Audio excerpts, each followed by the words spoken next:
ఎడారిలో సెలయేర్లు ఫిబ్రవరి 27. యాకోబు ఒక్కడు మిగిలిపోయెను, ఒక నరుడు తెల్లవారు వరకు అతనితో పెనుగులాడెను. ఆదికాండం 32:24. ఒక్కడే మిగిలిపోయాడు. ఈ మాటలు మన ఒక్కొక్కరిలో ఎంత భిన్నమైన అనుభవాలను గుర్తుకు తెస్తున్నాయి. కొందరికి ఒంటరితనం, చింత గుర్తుకొస్తాయి. కొందరికి ప్రశాంతత, విశ్రాంతి స్ఫురిస్తాయి. దేవుడు లేకుండా ఒక్కడే మిగిలిపోవడం చాలా భయంకరమైన స్థితి. కానీ దేవునితో ఒంటరిగా ఉండడం పరలోకపు ఆనందానికి మారుపేరు. దేవునికి చెందిన వాళ్ళు ఎక్కువ సమయాన్ని ఒంటరిగా ఆయనతో గడపగలిగితే, గతంలో లాగా ఆత్మలో వీరులైన వారు ఈ కాలంలో కూడా మనకుంటారు. మన ప్రభువే మనకి మాదిరి.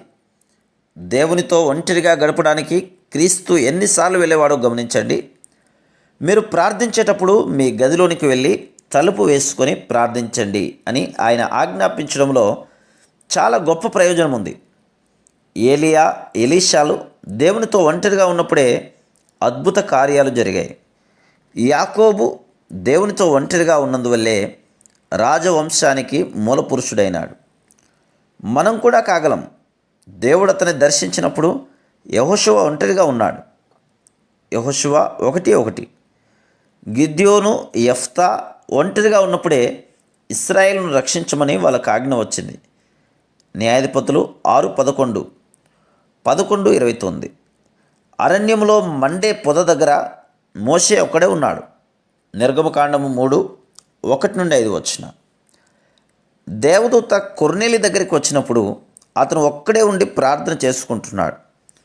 అపోస్తుల కార్యములు 10:2.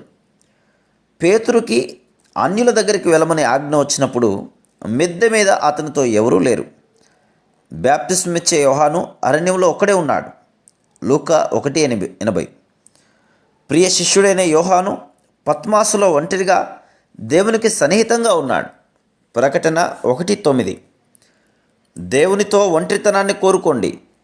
మనం ఆశీర్వాదాలు పొందితేనే ఇతరులకు ఆశీర్వాద కారణంగా ఉంటాం.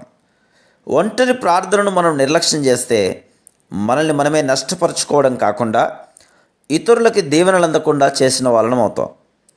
ఒంటరి ప్రార్థన వల్ల బయట మనం చేసే పని తగ్గొచ్చు, అయితే మనలోని శక్తి నూరంతలు పెరుగుతుంది. ఫలితంగా మనుషులు క్రీస్తునే మనలో చూస్తారు. ఒంటరి ప్రార్థన ప్రాముఖ్యత గురించి ఎంత చెప్పినా అతిశయోక్తి కాదు.